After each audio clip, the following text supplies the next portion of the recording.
Let me call to order the situation briefing on Storm Christine. There is a briefer who will. Let us start with our. Let us go down our usual procedure and DOST Pag-asa brief report on uh, Tropical Storm Christine as of 8 this morning. Next slide, please. This is actually the current satellite image showing the circulation of Storm Christine. Nasa east pa ng Luzon ang sentro nito, but the cloudiness associated with the storm is located west or south of the storm's center. And currently it is located 310 kilometers east of Baler, Quezon, with maximum sustained winds of 85 kilometers per hour at Bugso na abot ng 105 kilometers per hour, moving west-northwest at 15 kilometers per hour. Yes, next slide please. Now, almost the whole of northern... Yes, and the succeeding slide, sir. all right. Yes. We'll get to that. The whole of northern, central, and southern Luzon is under signal number 2, while the whole of Visayas ay covered or under signal number 1. In particular, under signal number 2, the provinces of Ilocos Norte, Ilocos Sur, La Union, Pangasinan, Apayao, Abra, Kalinga, Mountain Province, Ifugao, Benguet, Mainland Cagayan, Isabela, Quirino, Nueva Vizcaya, Aurora, Nueva Ecija, and next slide please. Yeah. Bulacan, Tarlac, Pampanga, Zambales, the northern and eastern portion of Quezon, including Polillo Islands, Camarines Norte, Camarines Sur, Catanduanes, Albay, and the northeastern portion of Sorsogon. Next slide, please. While signal number 1 in the provinces of Batanes, Babuyan Islands, Bataan, Metro Manila, Rizal, Cavite, Laguna, Batangas, the rest of Quezon, Occidental Mindoro, including Lubang Island, Oriental Mindoro, Marindoque, Romblon, Calamian Islands, the rest of Sorsogon, and Masbate, including Ticao and Borias Island. Yes, sir. You don't have to read out every single. Yes, sir. We have this Yes, yes, sir. information. Sige, let's go. Next slide, please. Okay, this is actually, Mr. President, the track of Tropical Storm Christine. It is moving westward the next 12 hours and then westward. No? Ito po ay inaasahan na maglandfall sa may Isabela or Northern Aurora mamayang gabi or early morning tomorrow, October 24. Inaasahan ito na mag-exit ng Philippine Area of Responsibility on Friday, October 25. Now, we expect also na the storm will slightly intensify into a severe tropical storm bago po ito maglandfall in the area. And then, upon crossing northern Luzon, nasa natin na mag-weaken slightly. Next slide, please. What to expect in terms of heavy rainfall? Inasa natin today ang intense to torrential rainfall, more than 200 millimeters of rain sa mga lalawigan ng Cagayan, Isabela, Apayao, Aurora, Quezon, Catanduanes, Camarines Norte, and Camarines Sur.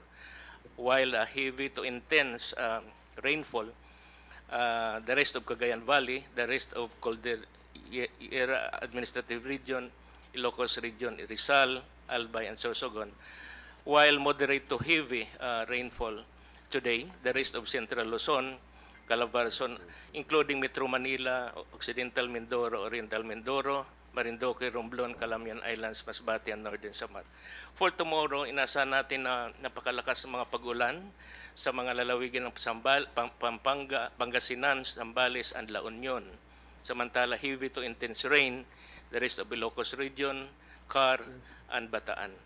While moderate to heavy rains tomorrow in Tarlac, Pampanga, Nueva Ecija, Bulacan, Metro Manila, Cavite, Batangas, and Occidental Mindoro. Now, on Friday, we expect a gradual improvement of the weather, but moderate to heavy rains ay maasahan pa rin sa mga lalawigan ng Pangasinan, Zambales, and La Union dahil during this day, in-expect natin na lalabas na po ang bagyong si Christine. Next slide, please po. in terms of severe winds, dahil sa malawak ang circulation na sakop ng Christine, even those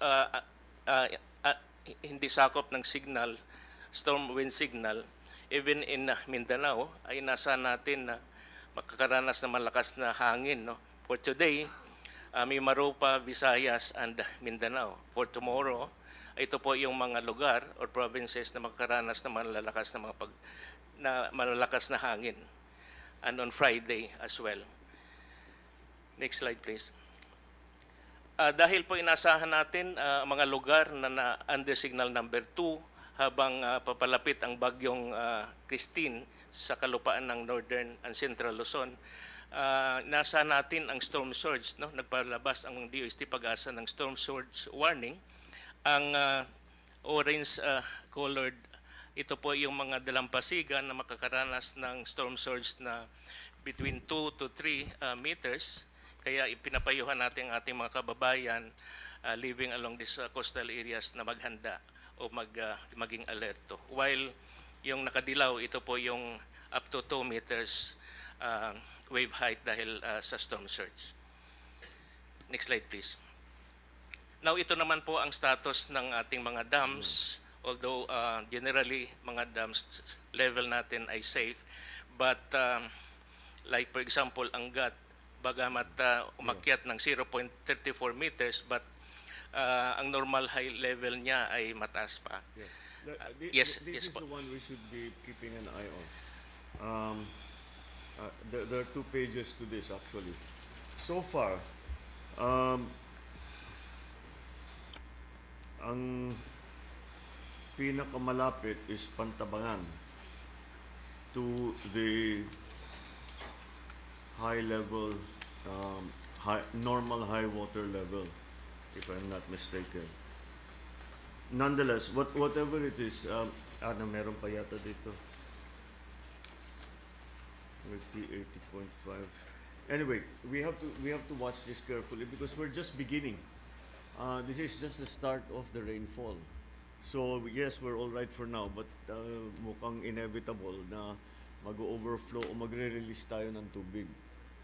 So let's already start thinking about the downstream areas na tatamaan when we release when we are forced to open some of the gates para palabasin para pababain yung tubig. Pero planuhin natin na mabuti. Maybe if what we can do is do a measured response. Kahit hindi pa high water level, magbitaw na tayo ng kaunti. Pababain na natin na hindi apektado yung mga downstream communities. Magbitaw na tayo ng tubig para pagdating ng malakas na ulan, mababa na, hindi naman mababa, pero mas naibaba natin yung tubig para meron tayong konting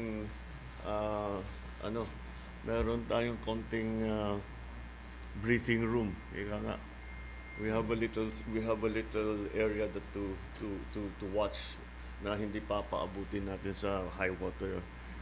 Well, it is the gate open, wala pa naman so far.